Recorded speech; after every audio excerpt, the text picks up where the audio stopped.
What is up, everyone? Welcome to another episode of the NerdBall Fantasy Football Show. I am your humble host, dendrologist specializing in the conservation of the endangered Robert Woods, an astronaut aboard the Pitt State Moon Expedition, Pete Rogers.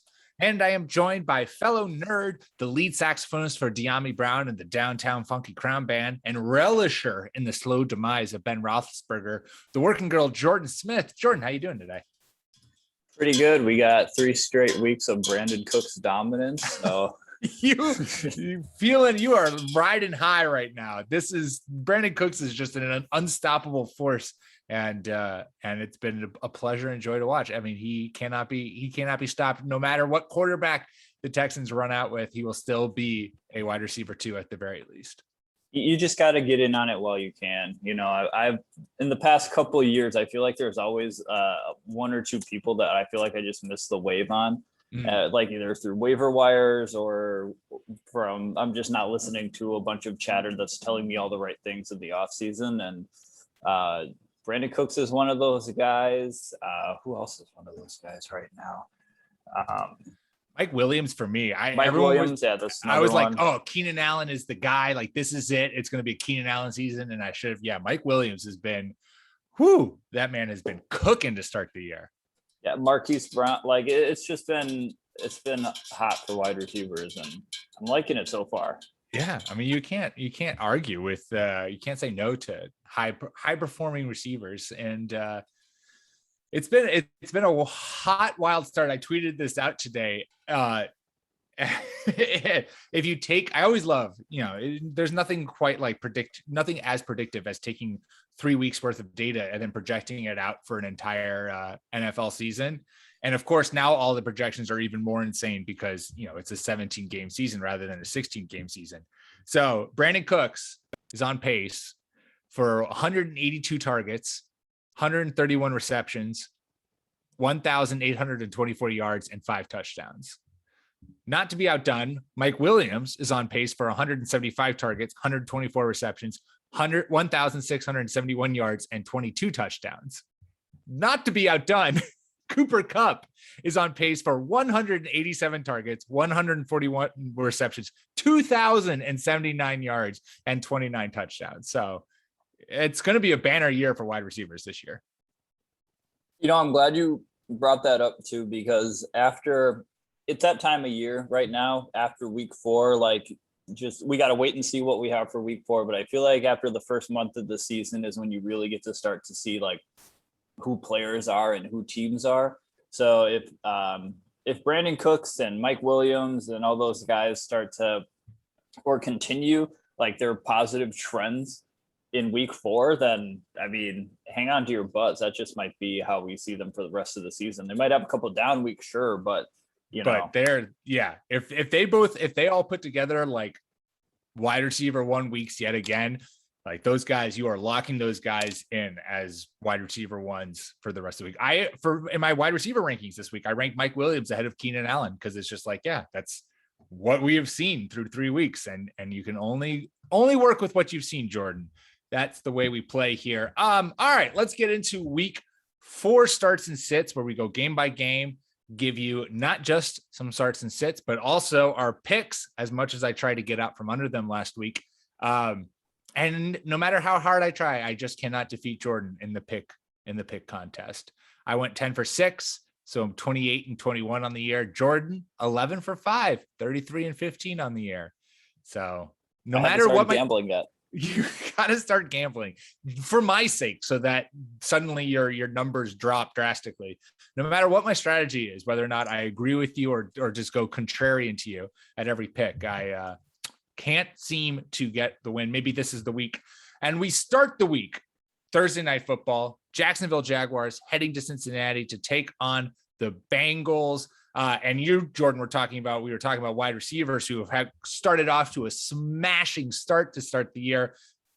Have to mention Jamar Chase in that conversation. He's the wide receiver 5.5 point PPR. After we all freaked out over the offseason and preseason that Jamar Chase forgot how to catch a football, he has absolutely come out and has lit this league on fire. And you can't ask for a better matchup. The Jaguars ranked 32nd in pass defense per NEF rating. They allowed the 4th most yards to wide receivers.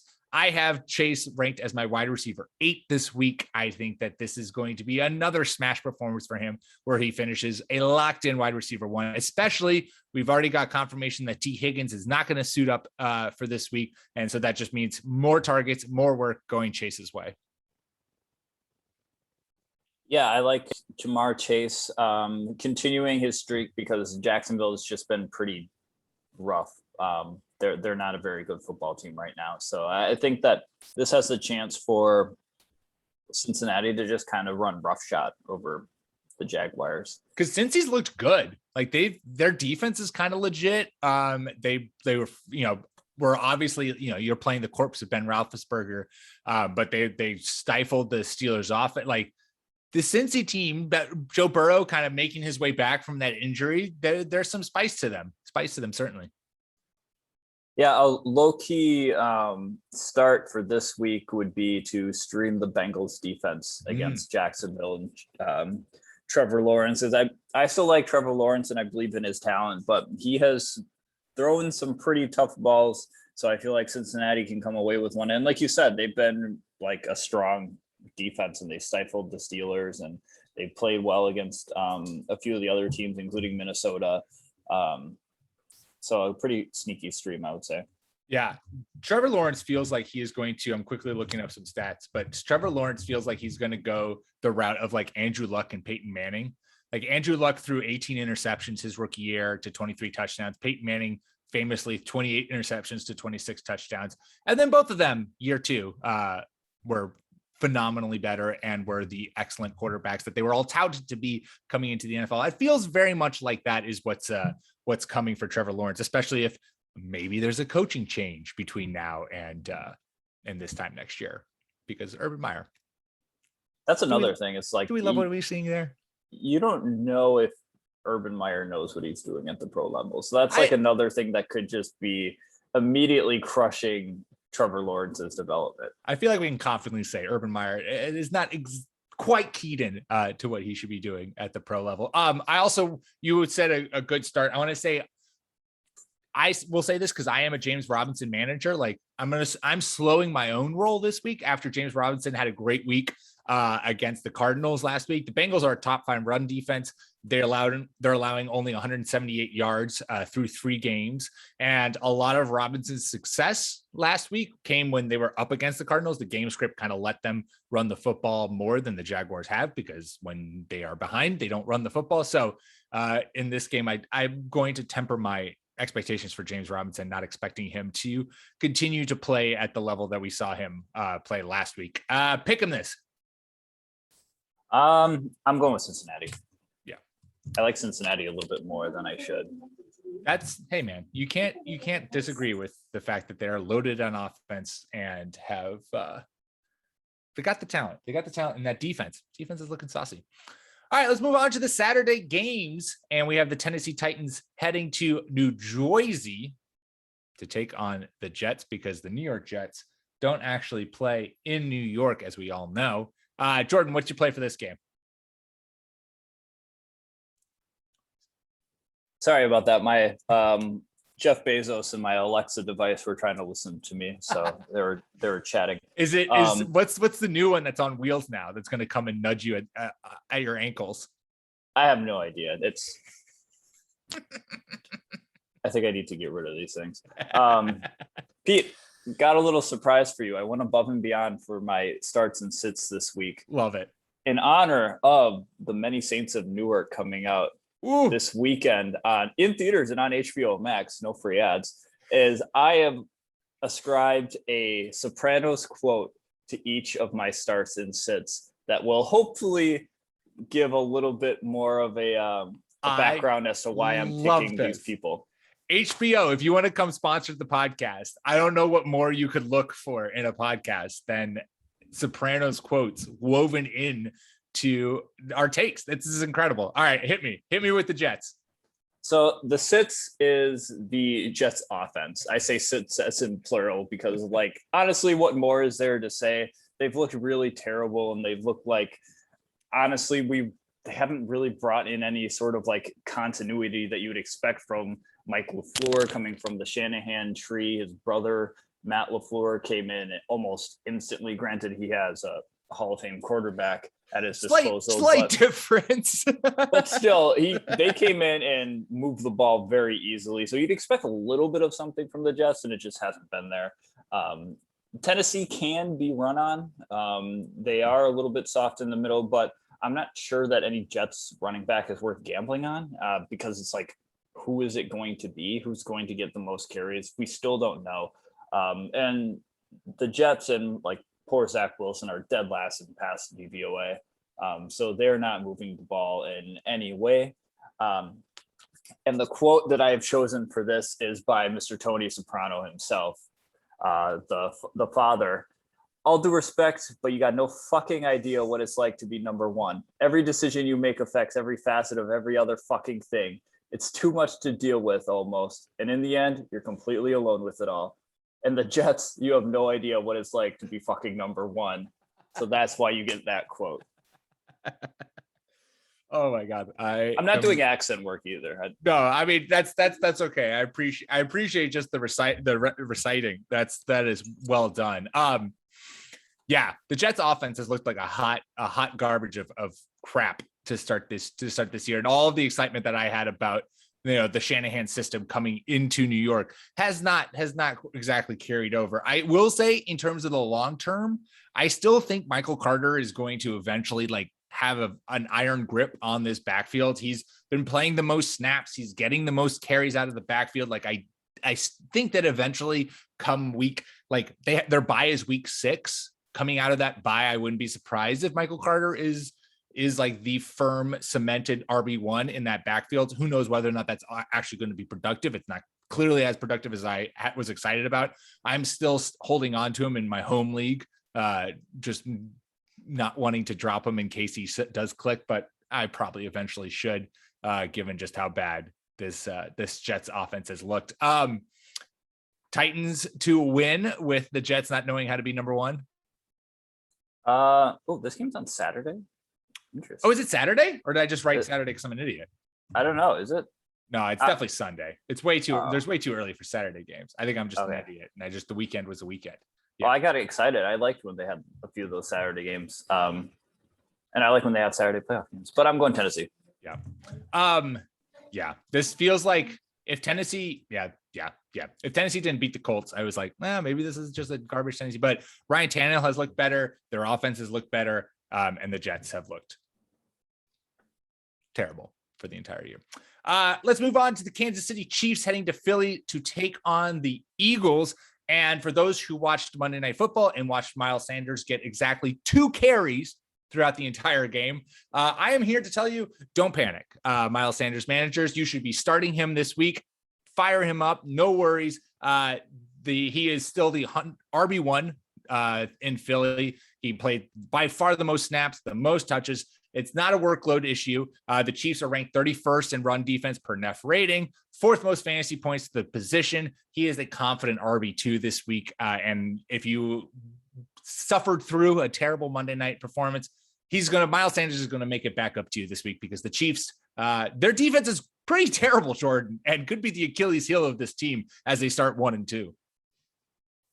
Yeah, the Chiefs, I feel like maybe in a little bit of a panic mode. I know we can't really say that because they have Patrick Mahomes, they have Tyreek Hill, they have Travis Kelce, but the defense is a huge issue right now. Through 3 weeks, and this is really tough to say, but you already mentioned their 31st ranked run defense per NEF, but per defensive DVOA, they are dead last in both pass and rush defense. Terrible. So it's not great. And I feel like if Philadelphia was studying what Baltimore did and they were studying what the Chargers did, that they can put some points up against Casey, and Miles Sanders could be a big part of that. Yeah, I think we're going to see the Miles Sanders that we've wanted. My hope is that we see the workload that we've wanted from Miles Sanders this time. Like Austin Eckler last week, 11 carries, 55 yards, 6 catches, 52 yards, and a touchdown. Like, I think that Miles Sanders has the talent to be able to do that, and it's whether or not the Eagles utilize him to the point where he will. And I think that this is a matchup he's going to smash. And they're going to they'll do their stuff. And so don't worry, Miles Sanders managers. Devonta Smith managers also fire up Devonta Smith. He is like he's similarly to Sanders, is the number one wide receiver in Philly. He's seeing like 20+% of their target share. And again, the Chiefs defense is trash. So the Chiefs feel like the team where their offense is going to make every game a shootout, which is their defense is so bad that the opposing offense is going to be able to put points on the board. So the Chiefs for the time being might be a team where it's just like, fire up your guys. Anyone who's playing the Chiefs, you start them because chances are they're going to put up a pretty good outing, having to go toe to toe with Patrick Mahomes and Tyreek Hill and Travis Kelce and etc. Are you daring enough, bold enough to say the Chiefs start the season 1-3? Look, you know what? Andy Reid is a showman. He left the game last week because he was feeling ill. It's all setting up a dramatic return to the stage in a revenge game against Philadelphia. That's why he did it. I'm convinced. I like it. Is this the first time that Andy Reid has played the Eagles as the Chiefs head coach? It can't be. He's been the head coach of the Chiefs for a long time. I doubt it. It might be the first time he's gone to Philly because they're AFC, NFC, but I doubt it's the first time they played. Man, that should be a revenge game that's getting a lot of pub. I wonder why it's not. Is there any other revenge games going on this week? I can't think of any. I've chosen to block them out of my mind. So we're both picking the Chiefs. Yes. God damn it, Jordan. Going 3 for 3 so far. This is only going to not go well for me. Carolina Panthers heading to Dallas to take on the Cowboys. Jordan, what do you like in this? So in this one, it's another sit for me and it's another group for me. It's going to be the Cowboys tight ends. Whether that's Dalton Schultz or Blake Jarwin, I'm just a little hesitant to try to decipher which one of those guys is going to turn in the best game. Last week, Schultz he had one good game, so I think we need to chill a little bit on his tight end 5 status. I think that number just shows you how like weak the tight end position is. Like, I mean, granted, he had an incredible game. It was like, 80 yards and 2 touchdowns, but that just then rocketed him from the 20s to tight end 5. Just shows you how volatile the tight end position is in fantasy. Yeah, I think that number is just it's lying a little bit. He's been getting roughly 70% of the snaps. But I don't think Schultz has strung together enough fantasy relevant games in 2021 for me to pick him up off the waiver wire and start over a tight end that I might have drafted expecting to be my tight end 1, somebody who's a little bit more consistent. Another thing that ties into that too is that Carolina is like the complete opposite of the Chiefs in defense. They're the top team in passing and rushing defense DVOA. And dropping another Tony Soprano quote, it's good to be in something from the ground floor. I came too late for that, and I know. But lately, I'm getting the feeling that I came in at the end. The best is over. And I'm worried that game might have been a one and done for Schultz. And the best is, in fact, over. We might see, and the tight end grouping might be so bad that he could put up 10 fantasy points and still be tight end 6 on the week. But I don't know. I'm still going with a guy like Pitts, who hasn't gotten off to a great start, but is still still going to be my guy. Please do something, Pitts. Yeah, just a little hesitation. Yeah, no, I like the call, especially given the fact that the Panthers defense is legit. Like, it's amazing what happens when you invest all of your draft picks in one draft in the defense, and it's great to see that that's coming to fruition with an actual top 5 defense.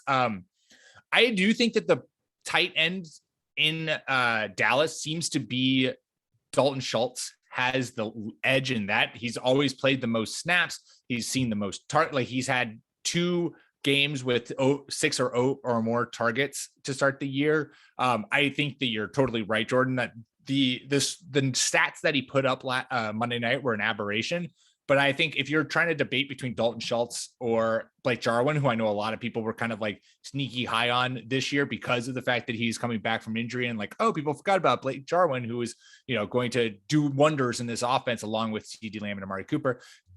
It still seems like Dalton Schultz is the tight end one there in Dallas. That being said, I think that Schultz don't expect him to put forth a tight end one outing in the sense of like, multiple touchdowns or 50 plus yards. Like maybe he gets 40 yards on 4 catches and maybe gets you a touchdown. I'm also low on the Dallas's receivers. Again, like we were talking about with the Panthers offense, their pass defense is good. So they've allowed the eighth fewest fantasy points to wide receivers. I have CeeDee Lamb ranked as my wide receiver 19 this week and Amari Cooper as my wide receiver 23. So if you're like in a super, super deeply, I don't know how you can get out from either of those guys, but the idea being is you're starting them as thinking they're going to put forward wide receiver 2 weeks as opposed to their traditional or usual wide receiver 1 week, especially coming off of a week where they didn't do anything against the Eagles.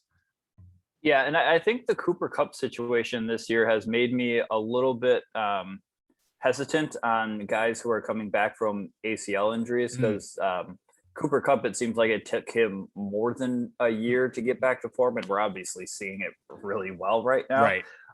So that could also, because Blake Jarwin did tear his ACL last year, and I know we've seen more recently in sports that's more like a 8-month injury, but to getting back to feeling regular, sometimes it could take longer for people. So Jarwin could just be like biding his time and waiting to get back to like actual 100% rolling on game day, and he's just not there yet. And if he does end up getting there, or if he takes another step in like practice, or they see more good things from him, that split could start to get a little bit more 50-50. Yeah, that's a good call. Dallas, who you got to win? I don't know if this is spicy enough, but I'm gonna go with Carolina. Ooh, that's spicy. I was thinking about it. If the Panthers were at home, I think I would give him the edge because who's playing well? Sam Darnold. The curse of Adam Gase is like proven over and over and over again. Somehow yet the Jets as a team itself hasn't recovered from it. All right, let's do our first split. I'm gonna say Dallas. I'll say I like the Cowboys. The Cowboys looked really good. Dak was looking at peak forms, and with Zeke running against the Eagles.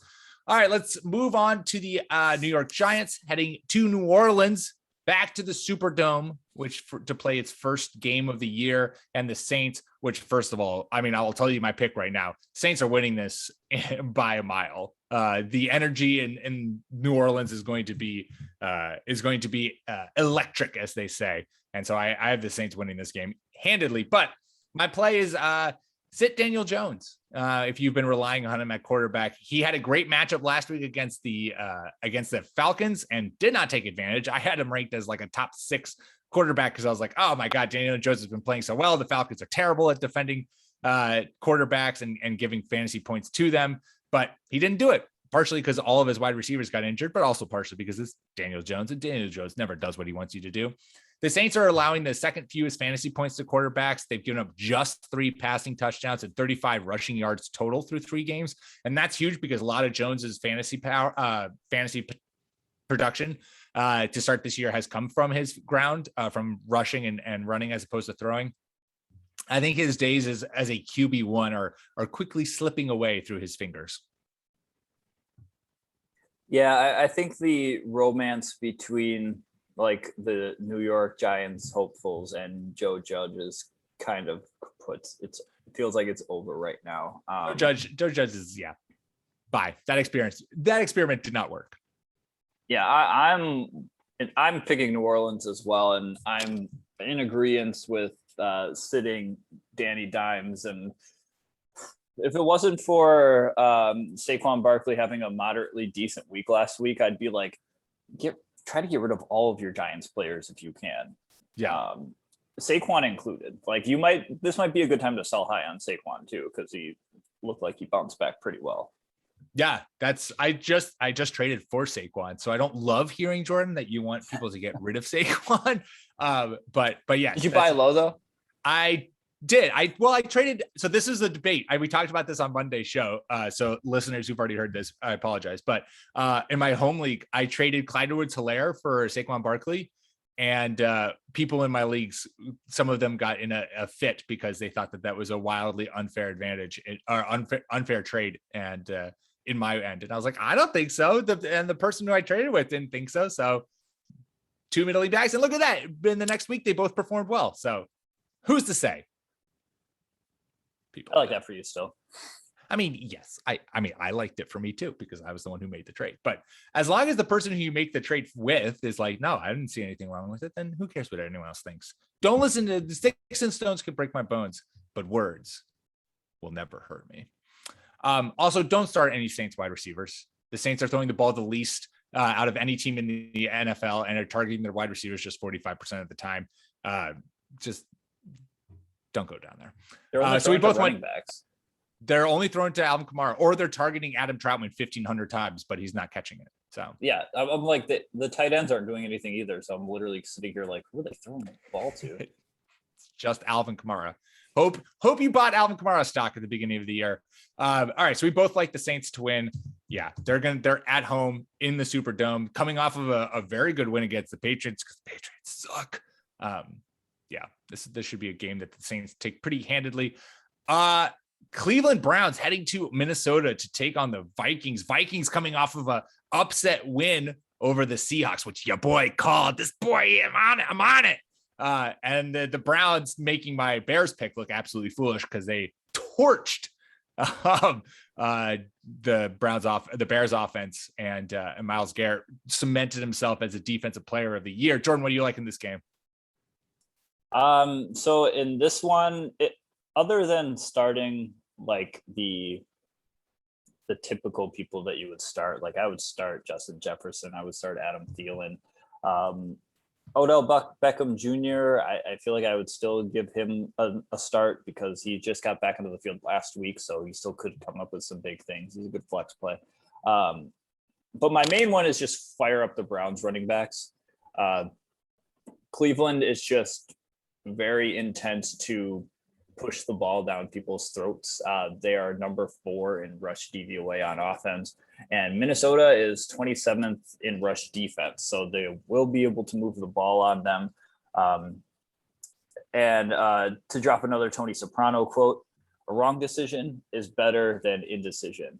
And why I use that quote is because I don't think you can make a wrong choice here. Just play one of the Browns running backs. Hell, play them both if you want to, but a wrong decision is better than indecision, because I think that wrong decision can still get you like 20 points easy. Yeah, they both have been tremendous to start the year, to say the least. I like your Odell Beckham call, because he in his first game back saw 9 targets. Yeah. And so like the Browns are, Baker was looking to get him the football. He looked good. He caught 5 for 77 yards and was getting open. I have him ranked as, let me see, my wide receiver 25 this week, because the Minnesota Vikings secondary is not good. And I think that you could have, it's a very narrow passing tree in Cleveland. Like, this is another team where they just don't throw to wide receivers. They throw to Baker loves throwing to his tight ends. But if Odell is going to get like 10 targets against this Viking secondary, then I think he can put together a solid, like I said, a fringe wide receiver 2, certainly a flex. So if you've been an Odell manager and you've been waiting this long to start him, you are playing him with confidence. He did it against the Bears. He'll do it again against the Vikings. Who are you picking to win? I'm going with Cleveland. You're going with Cleveland. I am going to go with. I'm going to go with Minnesota. I'm going to go with the Vikings. I think that. Oh my God, this is going to backfire me, because I picked against the Cleveland last week against the Bears, and Myles Garrett took it personally, and Myles Garrett is going to do it again. But I'm going to stick with it. Kirk Cousins playing good football, throwing that ball well. He is doing an excellent job of functioning as a quarterback from inside his plastic plexiglass cube, because he refuses to get vaccinated. So he is going to keep throwing his 3 touchdowns in quarantine. So I guess that is what I have to say on that matter. I can feel Shuba just sweating right now over your indecision here, but you landed the plane. You're on his side now. I've made a play. Indecision is worse than a decision. All right, let's move on to the Detroit Lions heading to Chicago to take on the Bears. And yes, wow, what a not a great outing for Justin Fields. But do not panic. It was all Matt Nagy's fault. So instead of giving a play for this game, Jordan, I'm going to seek your assistance in figuring out what to do about Allen Robinson, because he, by all intents and purposes, leads the team in targets. Fields is a better quarterback than Andy Dalton. The Lions are giving up the 12th most yards to wide receivers. This feels like Allen Robinson back to the wide receiver 1, or at the very least high-end wide receiver 2 territory. But this Bears offense against the Browns literally had 1 passing yard last week, 1 net passing yards, given all the sacks that Jason Peters gave up and all the sacks that Justin Fields took. I think I have him. Ultimately Allen Robinson ranked as my wide receiver 21 or something like that, because I just couldn't put him outside of wide receiver 2 territory. But wow, he's either going to absolutely smash for you, or he's going to completely disappear and be a bust. So I don't really know what to say on that matter in terms of if you start him and you want to take the risk, start him because he could smash, or you bench him if you can, because I don't know what to make of this Bears offense, Jordan. I don't remember a time in which a rookie quarterback was put into a position that was allowing him to fail so miserably in recent history. Because it's not that it was Justin Fields coming in and it was his first start that he just looked bad. It was a combination of the offensive line looked terrible against a formidable Cleveland Browns pass rush. They didn't seem to adjust any sort of play calling that fit to Justin Fields' strengths. Have him do some play action bootlegs, or move the pocket, let him use his actual athleticism that Andy Dalton does not have, and get the ball moving down the field. I feel pretty confident that Matt Nagy has got some, he's got to have some stuff in the back of the playbook. You would hope Justin Fields to run. And I think after last week, and this might just be being an eternal optimist on the situation and hoping Justin Fields is a good football player, but I gotta hope that after this week, how embarrassing it was, how hot the coaching seat is for them, that this has got to be a get right game for them. They've got to pull out all the stops, and you might see some really fun stuff out of Justin Fields, hopefully. Ooh, interesting. Saucy. If not, then I don't know what to tell you. If not, I hope Matt Nagy gets fired at halftime. If this Bears offense comes out, and you're totally right, Jordan. Matt Nagy put Justin Fields in an Andy Dalton offense and said, go play football. And that's a terrible thing. There was no motion, no bootleg, no any kind of, it was all just 5-step drop, get the ball out. And he was trying to Justin Fields took so many sacks, but he was also breaking out of there was more sacks to be given, and he was using his athleticism to get out of those sacks. So it could have been even worse somehow magically. So yes, if Matt Nagy comes out and against the Lions, they look like they are playing the exact same offense, then God, Chicago, what are you doing? God, you fire him and you go hire Greg Roman this millisecond, and you just say, build me an offense. One of the things that happens too is that sure, some of the sacks are on Justin Fields and holding onto the ball too long, but when a quarterback, or especially a young rookie quarterback, is getting sacked too much in a game, or is constantly getting hit, they're not thinking about getting the ball out quicker on the next play. They're a little too worried about where that next hit is going to come from. So that's where it just kind of snowballs. And they're I don't know what to do with the ball, and I'm afraid of getting blindsided because I have a 45-year-old left tackle who's protecting my blind side, and Myles Garrett, who just shatters backboards in the offseason, is coming down on me. Justin Fields is a big boy himself, but that's still scary. Oh my God, it's terrifying. There were some highlights there where Jason Peters wasn't out of his stance and Myles Garrett was like past him. It's like, that's not great. Not great. And Matt Nagy did nothing to help ease in that matter. On the flip side, I think this could be a ho-hum game from DeAndre Swift. And I know that that's ridiculous to say because he's like the RB3 in fantasy, but the Bears are allowing the third fewest receptions to running backs, and almost 65% of Swift's fantasy production so far this year has come through the air in passing situations. So if, like, I'm not saying bench him by any stretch of imagination, I have Swift and I'm very happy that I have Swift. But I do think that this might be a game where he is going to be the ground game is going to be prioritized for him. And if he can get it done, then that's great against a Bears defense that's good, but not great. But it's not going to be he's not going to be able to maybe get as much production through the air that fantasy managers have come to expect from him. Do you think Matt Nagy gets this offense looking right and Justin Fields is able to get the win at home against Detroit? I'm going to pick Detroit. Ooh. Because I think the Detroit's looks scrappy in a couple games. That is not true. You are right. They were hanging with the Packers. They lost to the Ravens on a 85-yard field goal. Like, it's they've been there at least. Yeah. I think Chicago will give them the best chance to stay in a game until the very end. Yeah. Yeah. I am going to go 2 weeks in a row of picking against the Browns and picking for the Bears, which probably will bite me in the ass and will only continue to push me down the picks list. But I am going to have faith that Matt Nagy has something in his rattling around in his head to to make Justin Fields and this offense look semi-productive. All right, Houston Texans heading to Buffalo to take on the Bills. What do you like in this? I like Brandon Cooks still. I don't even know why I set you up. I should have just been like, oh, we all know what Jordan's going to talk about here. Brandon Cooks forever. I still like, because I can't talk about the Buffalo Bills running back situation for another week in a row. That's true. But I like Brandon Cooks. I still like Stephon Diggs on the other side, and Emanuel Sanders has proven to be a pretty good weapon for Josh Allen, even at 34 years old. So I can't really doubt him anymore.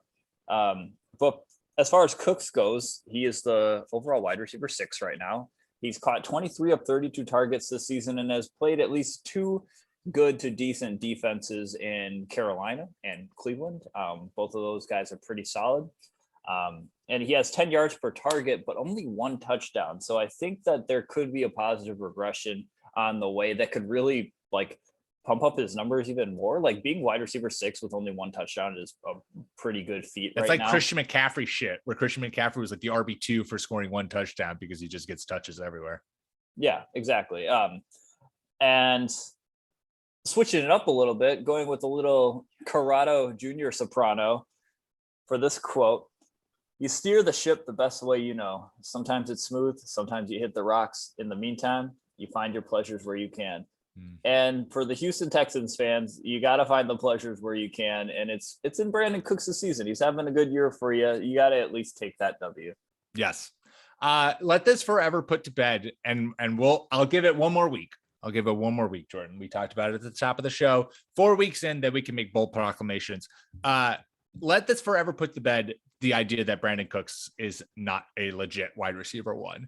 Like, there have been people who have tried to tell you that Brandon Cooks is never worth drafting because, what is production or because of concussions. Like, the injury history is worrisome and it is there and it's something to take into consideration. But when this man is healthy and when he's it's not even if he's the only pass catcher, because he did it on the Saints, he did it on the Patriots, he did it on the Rams, and now he's doing it on the Texans. This man does nothing but produce no matter what team he is on.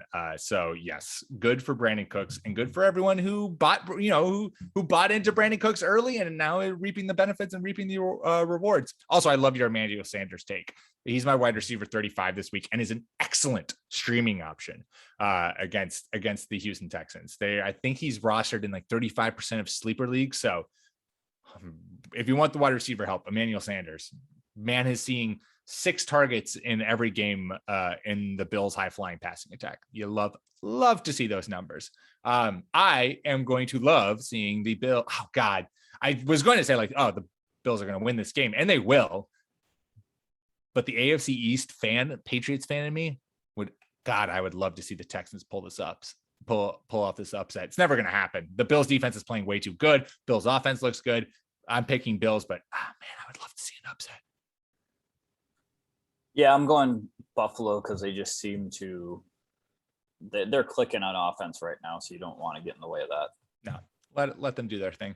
All right, Indianapolis Colts heading to Miami to take on the Dolphins, and my play for this game is you start Jonathan Taylor with confidence, and the bounce back is here. It's been a very slow season for Jonathan Taylor managers. However, the Dolphins are giving up the second most fantasy points to running backs to start the year. They're the third worst run defense per NEF rating. So that's all good and golden as you look just purely from a defensive standpoint. But secondly, they're giving up the second most rushing touchdowns, and Taylor is tied with Derrick Henry and Aaron Jones for 13 carries inside the 20 leading the league. And he's 6 carries inside the 5 leads the league as well. So Jonathan Taylor's production, and a lot of people have talked about this. This isn't a secret. Jonathan Taylor's production is ripe for positive regression. He is the number one back in the red zone in terms of getting touches, and he hasn't scored a touchdown. Like, that is going to change, and there's no team better for it to change against than the Miami Dolphins, who made Peyton Barber an RB5 last week. So if Peyton Barber can be an RB5 running for the Raiders against this Miami defense, then I think Jonathan Taylor, this is the week where Jonathan Taylor managers, no need to panic. You're going to get that RB1 that you drafted this week. I promise it. Yeah, Carson Wentz just has to not turn the ball over in the red zone and actually give Jonathan Taylor an opportunity to score. It's amazing what could happen. Yeah, no, I like it. And I like the fact that Miami has let up 100 yards to Peyton Barber for the first time he's run for 100 yards since 2018. So not great. It's not good for Miami. So I like Jonathan Taylor, who is obviously a much more talented back. You know, it's also not good for Miami. This is just like a word of advice for future play calling: throwing a wide receiver screen well in their end zone. I'm just saying, probably not a great play when you throw a screen to a wide receiver and they're standing in the end zone and then get tackled for a safety. Complete malpractice. That was seems not great. You have 2 offensive coordinators, Miami. How does this make it to game time? This is a game where it feels like Indy should win it handedly, but the Colts have on Carson Wentz's bum ankles been kind of hit or miss. Who do you like in this game? I have no idea who I like in this game. This feels like a push. This does. If Tua was healthy, I would give the edge to Miami. But I think I'm going to go.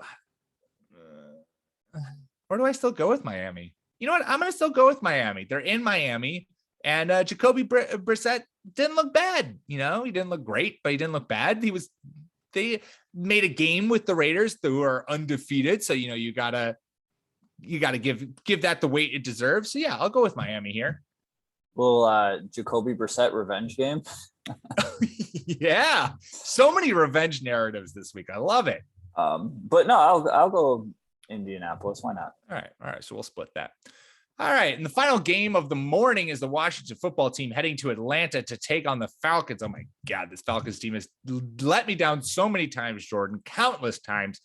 They're probably going to do it again. What do you like in this game? I like that I'm continually just giving up on entire units of football teams.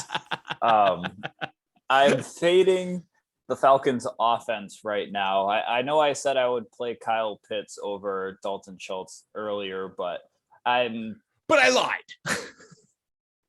But luckily I don't have to make that choice. So the Falcons offense, that includes Pitts, it includes Mike Davis. Calvin Ridley's ceiling right now is a wide receiver 2, maybe a flex even. Oh my God, it's not good. The offense is just not clicking right now. It's looked very bad, and their pass DVOA is ranked 28th.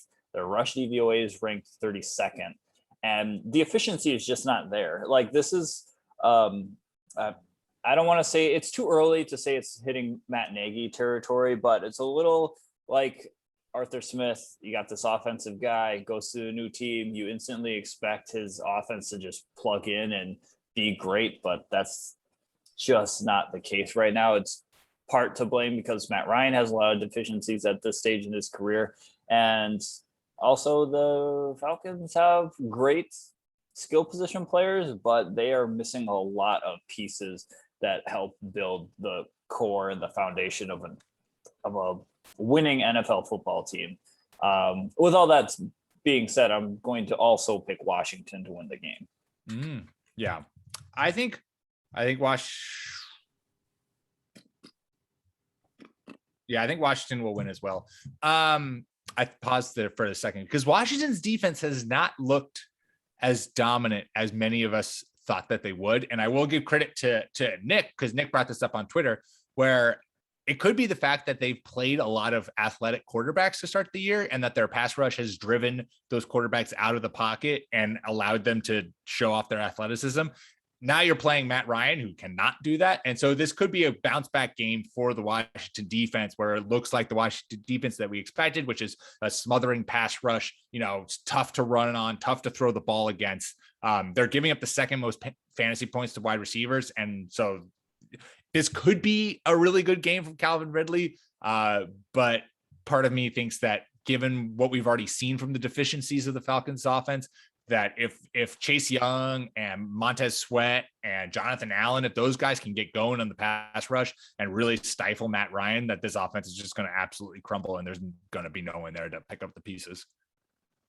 Yeah, the athletic quarterback bit, I can see that being true in the sense that like Washington has a good front four. So you were like, I want to be able to just create some pressure with my front four guys and let the back end secondary dudes just handle their work. But if you have an athletic quarterback, he creates more time. He's running around in the backfield, and the defensive backs haven't played very well. That's been the weak spot, is their secondary. Yeah. And it could very well be because they can't cover forever. Like you can put up the best coverage possible, but you can't cover for more than 5 seconds, Yeah.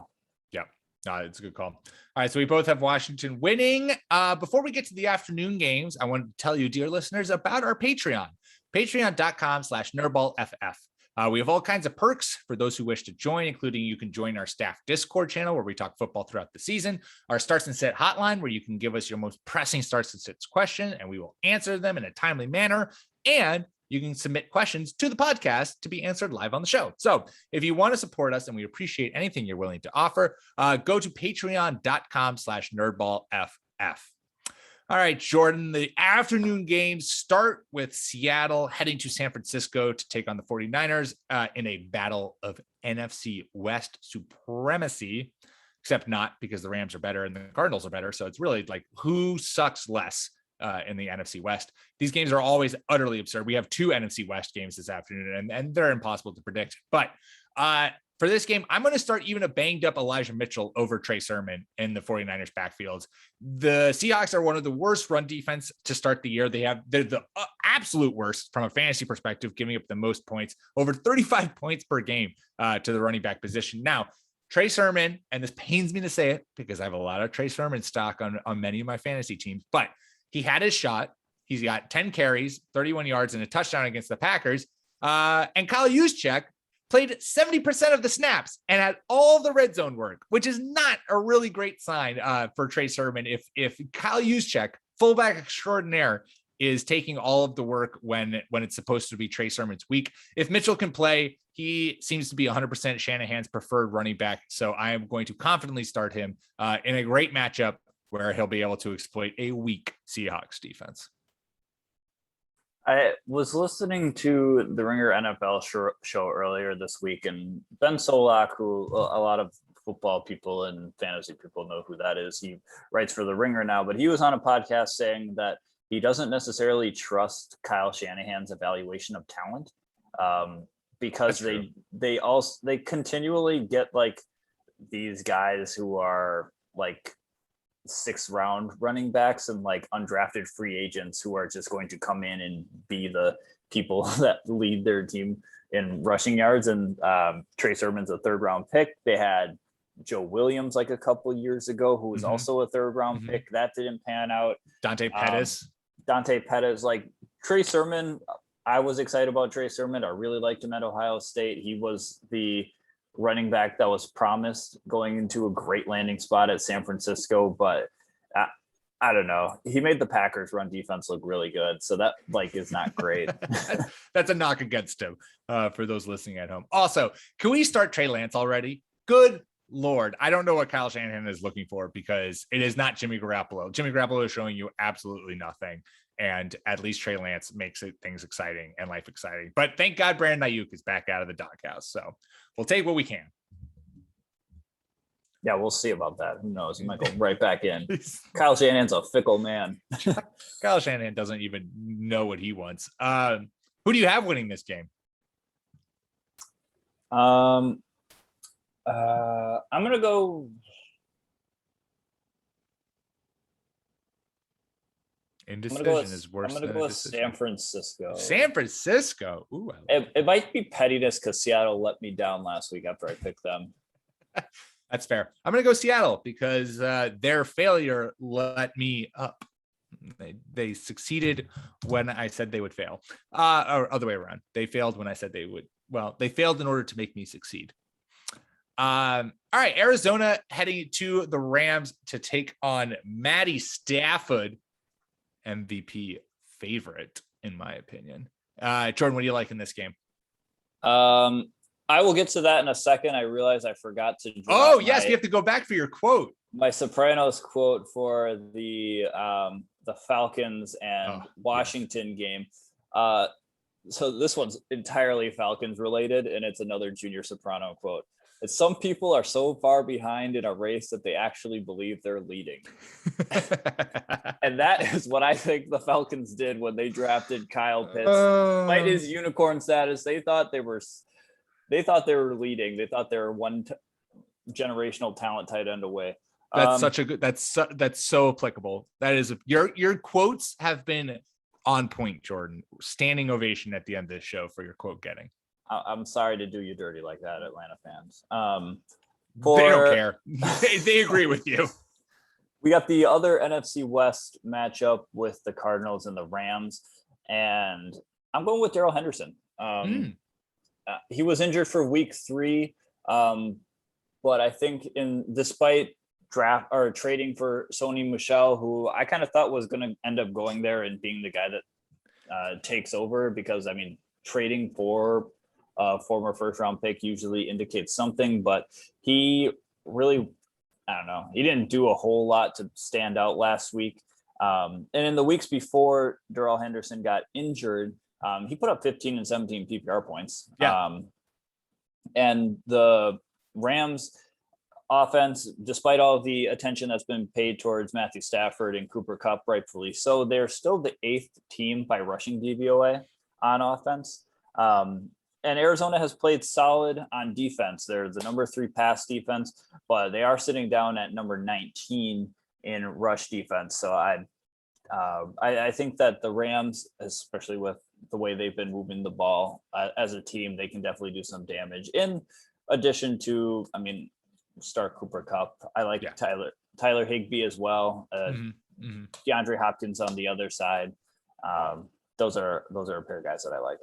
Yeah, I like the Darrell Henderson call, especially because he's been kind of also sneakily used in the passing game. He's seen a solid amount of work there. Let me bring up his numbers. I have them in front of me. Well, I guess I'm just thinking back to like the Colts game, 5 targets, 3 catches, 29 yards. Like that's nice. That's a nice receiving floor. You mentioned guys who you also like, Jordan, but you failed to mention Christian Kirk, who is the receiver that you should be going to add and playing. He's the wide receiver 15 currently. He leads the Cardinals in receptions, yards, air yards, average depth of target, and yards per target coming out of the slot. And while this Rams defense does boast Jalen Ramsey, who has, I was looking online, Jalen Ramsey's like QBR rating when targeted is like 8.9, which is utterly absurd. That's just unholy. But while they do have Jalen Ramsey, their slot work is not as strong. And we just saw Chris Godwin catch 6 balls for 74 yards against the Rams, working primarily out of the slot when the Rams were playing the Bucs. So I think Christian Kirk, who's emerged as a really seemingly a reliable through 3 weeks offensive weapon in the Cardinals passing game, is going to continue to kind of keep putting up good numbers working out of the slot against the Rams. Damn, this is going to be a really good game. Who do you Who do you have winning? I'm gonna Um, let you go first so that I can take time to debate. who do I have winning? Well, this is fitting. My quote for this one by Tony Soprano again is buy land because God ain't making any more of it. And that's to say, if you can get a piece of one of these Cardinals or Rams offenses, then you should, because there's not a lot of space left. And if you can get somebody off waivers or via trade, I would just try to grab one. And this game is a tough call because I think both teams can win. Both teams are 3-0 too. I didn't realize. This is for NFC West supremacy. This might be recency bias because the Rams beat the Bucks, but I'm gonna go with the Rams. I think that too, but I'm wondering if maybe they come down, maybe they at home. They might not be able to handle a more athletic quarterback and Kyler Murray. Only a little bit more athletic than Tom Brady. Just slightly. I mean, we give Tom all the credit he gets for being 44 years old and still being able to run in a straight line. But Kyler Murray, slightly more athletic. To make it interesting, you go with the Rams, I'll go with the Cardinals. That way, at least one of us wins in a game that's sure to be a great game.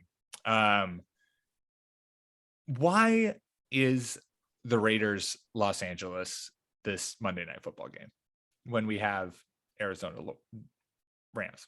Just riddle me that bet, man. All right. It's terrible. It's terrible. I mean, it's a divisional matchup, but I guess the Raiders certainly did their part, and we're jumping, I know, a lot of games, but the Raiders did their part. They're 3-0. So that's at least makes it more exciting. Let's go back though. Pittsburgh Steelers. I can't say Pittsburgh Steelers without laughing because God, they looked awful. All thanks to Ben Roethlisberger. Heading to Green Bay to take on the Packers. I mean, if the Packers lose this game, Jordan, I think that you're going to have to change teams and find a new fan base because the corpse of Ben Roethlisberger can't beat you. But I will say, if you're looking for someone to invest in this passing game, I would stream Pat Freiermuth, the tight end for the Steelers. He's seen at least 4 targets in the last 2 games. Last week, he caught 3 of 5 targets for 22 yards and a touchdown. Obviously not great stat lines, but we've talked about how bleak and barren the tight end position is. Let's see, that performance right there made him finish the tight end 11. So crazier things have happened, but Deontay Johnson and Juju Smith-Schuster did not practice on Wednesday as we were recording this, which means that they could also again be out, which would certainly shrink who Ben Roethlisberger's targets are. And the Packers are surrendering the 3rd most fantasy points to tight ends and the most touchdowns to them to start the year. So it's a shot in the dark that you take as a streaming option, but Pat Freiermuth showed that he at least is doing something. Ben Roethlisberger was targeting him. And maybe they connect for a touchdown, and that gets you top 8 tight end production because that's the world we live in. I'm a little bit worried about the fantasy points to tight end number by the Packers being a little bit of smoke because they played George Kittle, TJ Hawkinson, and then Juwan Johnson caught 2 touchdowns on 2 passes. So it's a little dicey. I'm not sure I trust anybody on the Steelers offense outside of Najee Harris right now. But I will say that Eric Ebron, who had a good year last season, has been kind of I only know he was on the team because I saw one of the plays last week where like Ben Roethlisberger sailed the pass over his head in the corner of the end zone. Like that's the only reason I know Eric Ebron's still a Steeler. So he hasn't been getting the same sort of love he was last year. Yeah. And it could be going to the rookie. Who do you think that the Packers are going to win this game? Yeah, I hope so. Fingers crossed. How much pleasure did you take out of the highlight of Ben Roethlisberger throwing and then tripping himself and falling face first in the ground? That took a lot. Honestly, it's like we manifested that after last week's podcast. we were enjoying it a lot, and I still am enjoying it. Oh my God, it's beautiful to behold. I love everything about it. All right, Baltimore Ravens heading to Denver to take on the Broncos. This could be a good game. What do you like in this game, Jordan? More tight end talk. More tight ends. Hey, tight ends are just as important, man. They give you an edge. We're here for it. We're here to help and give you. We're talking all positions, not just running backs, wide receivers. Hey, fantasy football is a game of inches, so you need every inch that you can get. Inch. I am a little bit worried about Mark Andrews this week. The Broncos have a pretty solid defense. They've been very solid against tight ends. Now, you have to take this with a grain of salt because you will see once you hear who these tight ends are that they have faced. They've allowed 2 catches for 8 yards, 1 catch for 24 yards, and 2 catches for 12 yards to tight ends in 3 different games. But that was against Kyle Rudolph of the New York Jets, James O'Shaughnessy of the Jacksonville Jaguars, and Tyler Kroft of the New York Jets. So a heavy grain of salt. That could be a matter of them playing absolute garbage competition, which also extends to me not knowing if the Broncos are actually good. But Mark Andrews, he's kind of still been a little bit off and on. And the Broncos are 5th in pass defense DVOA. Mark Andrews, despite, Marquise Brown has been having a good season for the Ravens in the passing game, but Sammy Watkins has kind of been hit or miss. No Rashad Bateman yet. Though he's back off IR, baby. Just got back off IR. Can't wait. But it really should have been the time that Mark Andrews stepped up and just absolutely dominated people, but he just hasn't done that. So again, all the caveats in the world, because Denver might have played the 3 worst teams in football. But I'm still worried about Mark Andrews. And to quote Carmela Soprano, ooh, Tony, it's a multiple choice thing with you, because I can't tell if you're old fashioned, you're paranoid, or you're a fucking asshole. And Denver, I can't tell if you're good, if you're bad, or if you're just fucking with all of us. I love it. I love it. Pick your winner. I'm going to go with Baltimore. Yeah, I'm going to go with Baltimore, which proves that Denver was fucking with all of us, and that ultimately they're good, but they're not great. Though, if any team is going to lose to them, it's going to be Baltimore, who almost lost to the Lions. I mean, good Lord, Justin Tucker bailing that team out.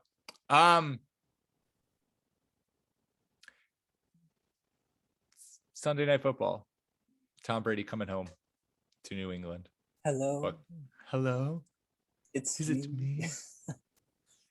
That was incredible. That was great. The Adele preview for this game, which was so over the top and melodramatic.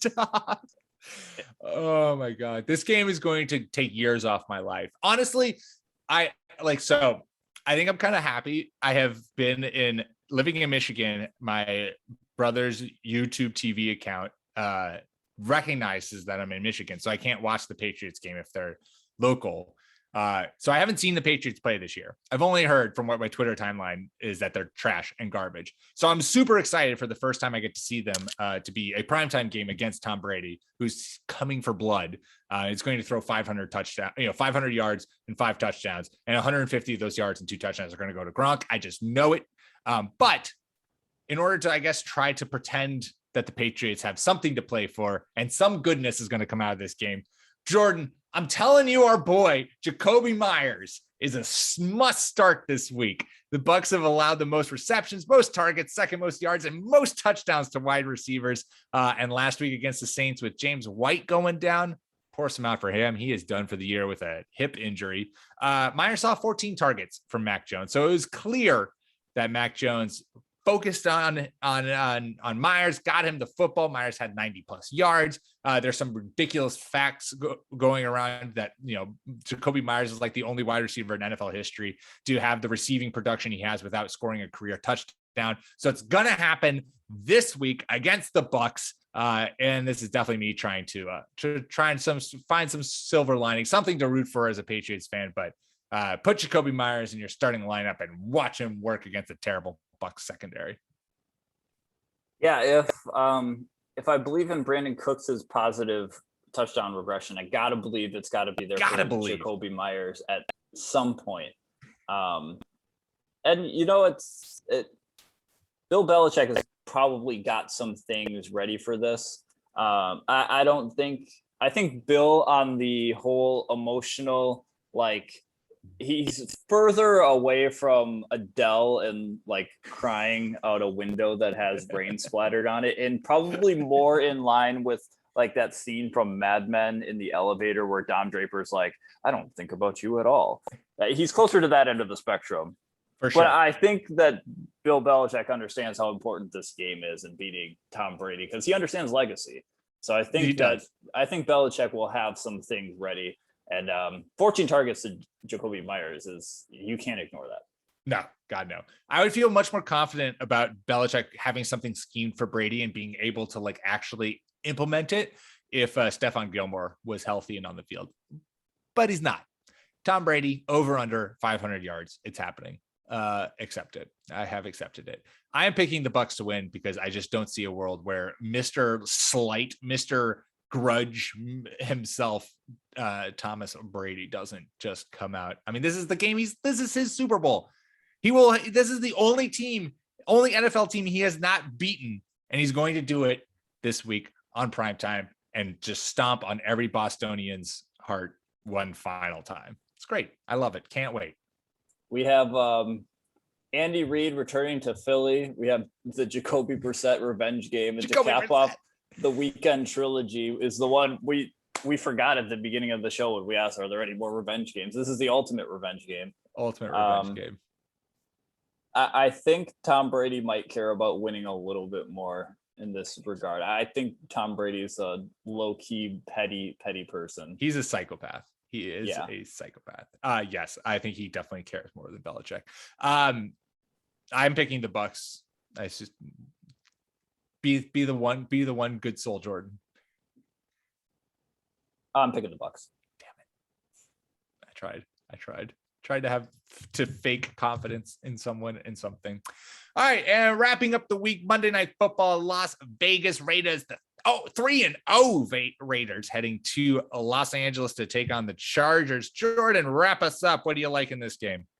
How blessed are we to get a second Vegas primetime game in 4 weeks? Gotta love it. Thank God they're like living up to it because, man, if we had to watch some shit Raiders team play in these two games, it's like, NFL really lucked out on this one. I'm just glad that the nation gets to see Justin Herbert play and possibly listen to Peyton Manning and Eli Manning talk about it. I don't mean to interrupt, but what is your vibe on this? Because I have absolutely loved the Manning cast. I've enjoyed it. No, I've definitely enjoyed listening to it. I like when they have good guests on it. Yeah. Last week when the game was on and they had Pat McAfee on towards the end of the game, like you could tell the difference between, no disrespect to Patrick Willis, one of the best linebackers I've ever seen play, but you could tell which one of those guys between McAfee and Patrick Willis was like somebody who podcasts and somebody who like who talks for a living. So it's like, I think they like, even with Gronk, like Gronk wasn't very good at it. He kind of didn't know what to say. And it's like, you guys gotta, that's my note for the production team, is just to prep these guys a little bit more. I know it's harder to talk like live action about this stuff, but like, I don't know. That's my only note. I also think they don't need guests. I would just listen to Peyton and Eli talk football for like 4 hours, which I never thought would be a thing that I would be excited about. Like I love listening to them talk. And also the amount of shade that Eli throws Peyton's way just fills my heart with joy.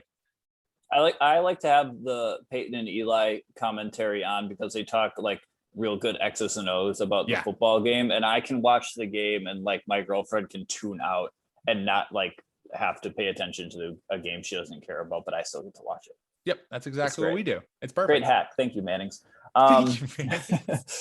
Anyway, football accessible to everyone. We've already talked about this dude. Play Mike Williams. I'm tired of denying him. Because I've always been a little bit lukewarm on Williams, but he is showing out this year. I know the description on the Sleeper app says he might be just enjoying an insane contract year, which could also be very true, but we're fantasy players. We love guys in contract years. That's what we live for. He's currently the overall wide receiver 2. Vegas has been solid in the pass defense, but you just got to get on the Williams train before he cools off. I don't think he's going to keep up overall number 2 production the entire season, but I do like Mike Williams in this one.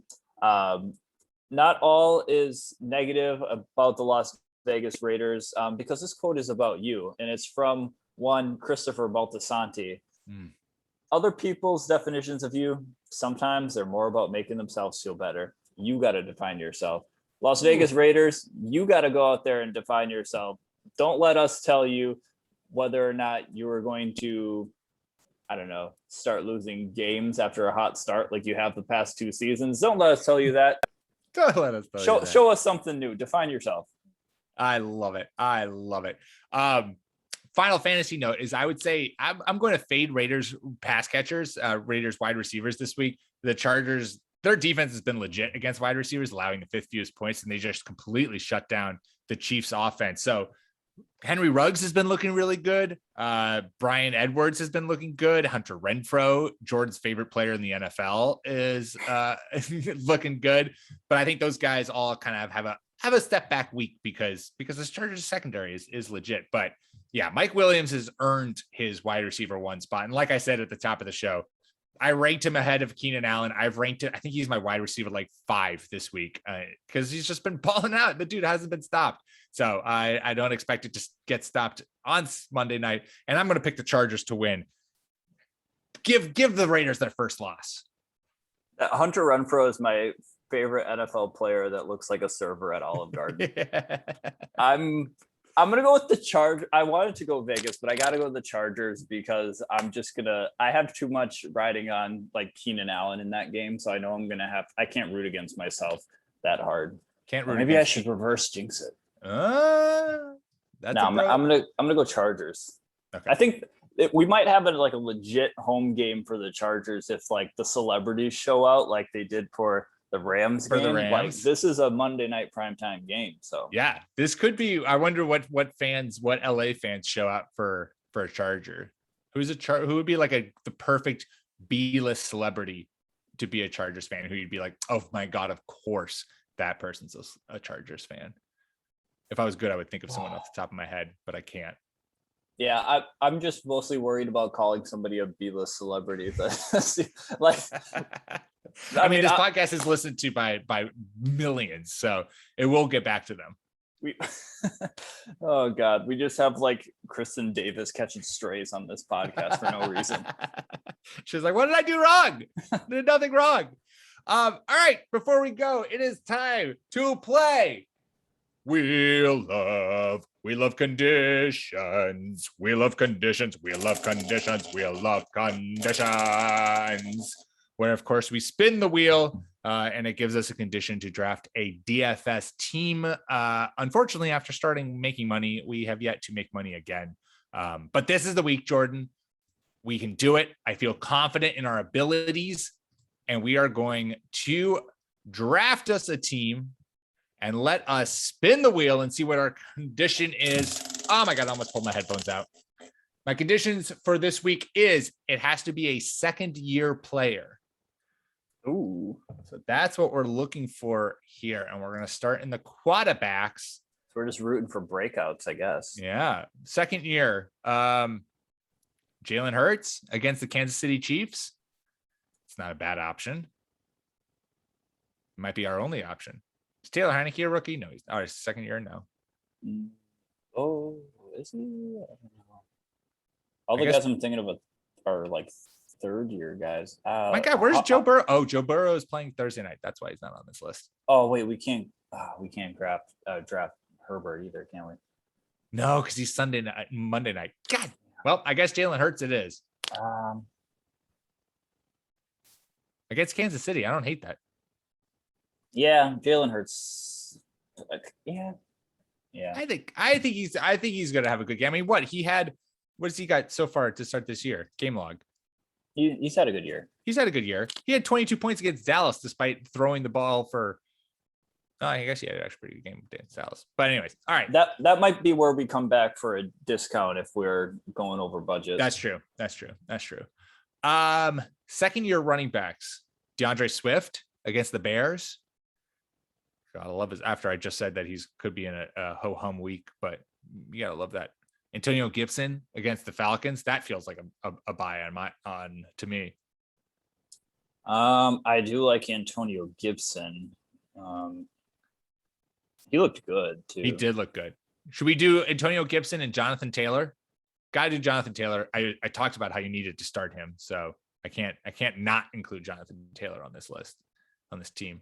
How many games is Miles Sanders? No, Miles Sanders is a third-year player.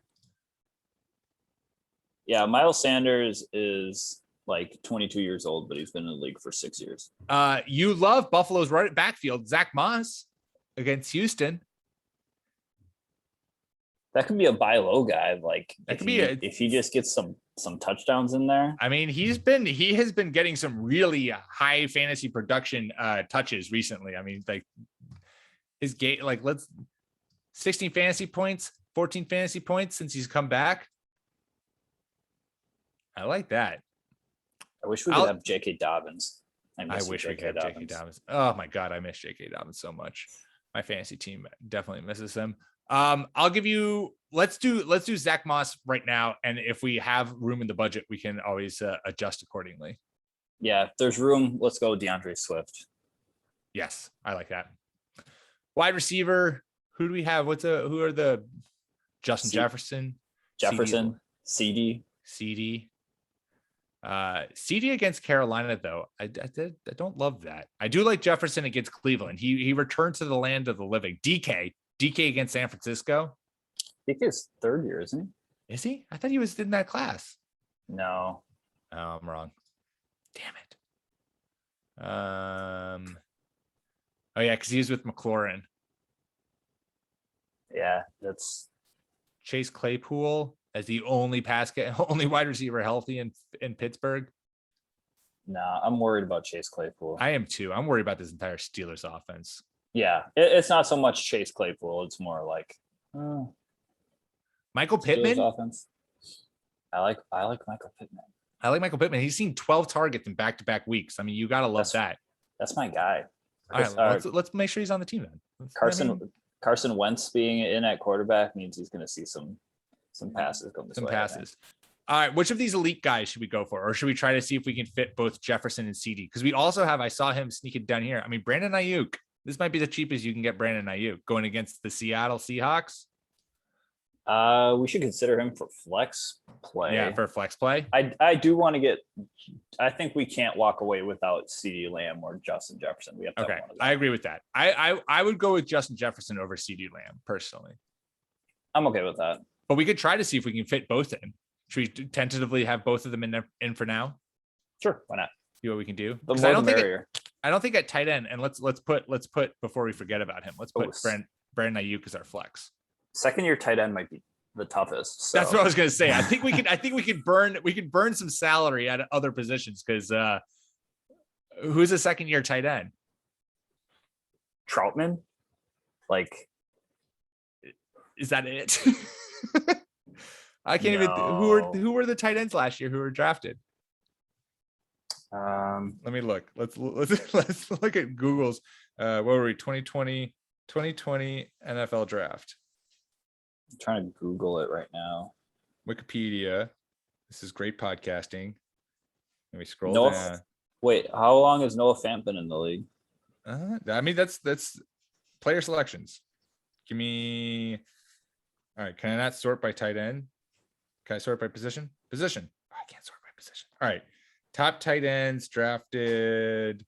The first tight end drafted last year was Cole Kmet. That's great. Awesome. I can't believe we forgot about Cole Kmet. He's actually been before Andy Dalton got hurt. I thought he might have had a good year.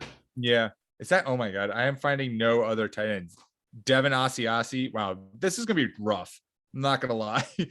Dalton Keene. Yeah, that's great. Adam Troutman. Yeah, good call on that. I mean, that might be Harrison Bryant for the. We could do Albert Okwuegbunam. Albert Brenneman. Colby Parkson. Yikes. Not a good tight end class. I would say Troutman or Harrison Bryant feel like. Troutman has been getting like 70% of the snaps. So right. It might be. He's definitely been heavily involved. Yeah, but he hasn't gotten a lot of targets. No, he hasn't. I don't know. gotten a Maybe lot. that could change. I would go Troutman only because Komet and the Bears offense is scary. Is absolute trash. All right, where's Troutman? There he is. Adam Troutman against the Giants. He's gonna have a smash play, and we're gonna love it. He's gonna come out of nowhere. Also, there were some other good sneaky wide receivers drafted last year who I totally like. Darnell Mooney, KJ Osborne. Those guys have, but we have 8,000. We could upgrade at a lot of positions if we wanted to. We got budget. CD. We have CD. Oh, we do? Oh, wait. Oh, we got both of them. That's right. Yeah, we could. I mean, we could go for Swift. DeAndre Swift. Yeah. We could get DeAndre Swift in there. What are we how do we doing with want our to defense? defense? Yeah, Second-year defensive coordinators. sure. Sounds good. I like it. I don't know how to get that. Who does that give us? Offhand. Let me think. I can't think of anyone off the top of my head. Oh, didn't the Packers just hire their defensive coordinator? Didn't you guys? Wasn't last year the first year with? No, this is the first year with him. This is the first year. Yeah.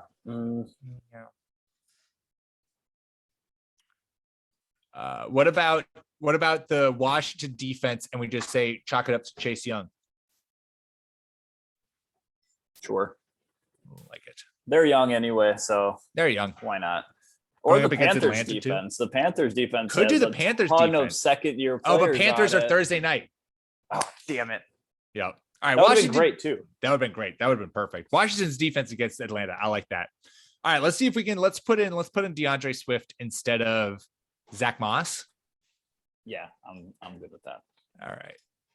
I mean, we still have $2,000 to work with here, but I think this is a pretty good team. I mean, the only place we're really lacking is tight end, but other than that, I'm liking this squad. What about quarterback? Is Justin Hurt or Jalen Hurts our best option? See, I instantly wanted to go to Justin Herbert, but I know Justin Herbert feels like the obvious choice. I mean, we could say like Dak Prescott is coming off of his second year for a basically injury. No, can't spin it. I tried. Wait, scroll Jalen down Hurts. on that quarterback list.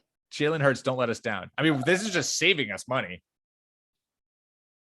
We got to spend money to make money, Jordan. But Tua is injured. Yeah, I guess it's just Jalen for the most part. We could go Drew Lock. Drew Lock coming in to replace it. Jordan Love. There it is, Jordan. I know. Yeah. I know you want to start Jordan Love. We could go Joe Burrow. But he's Thursday night. Damn it. Okay. I just had to say his name because I can't believe we forgot Joe Burrow. Well, in that case, it does seem like Jalen Hurts is literally the man only to go. option because he actually plays when we can play him. All right. Other guys aren't starting, so it's like, okay. All right. Well, there you go. Enter the lineup. We're in. Jalen Hurts, Jonathan Taylor, DeAndre Swift, Michael Pittman Jr., Justin Jefferson, CeeDee Lamb, Adam Troutman, Brandon Ayuk, and the Washington football team. I like this team, Jordan. I think that there is hope for us yet. Maybe this could be another winning week for us. We'll see. We shall see. And with that is all we have for you this week. Make sure you subscribe to the NerdBall podcast wherever you get your podcasts on your podcast platform of choice. Give us 5 stars. It helps us a lot, really helps us get in front of people when you rate us. Make sure you follow us on Twitter at NerdBallFF. You can follow myself on Twitter at Peter M. Rogers. Follow Jordan at Jordan_Smith27. And of course, make sure you check out all the amazing content we're putting out over on the site, nerdballff.com. Until next week, my fellow nerds.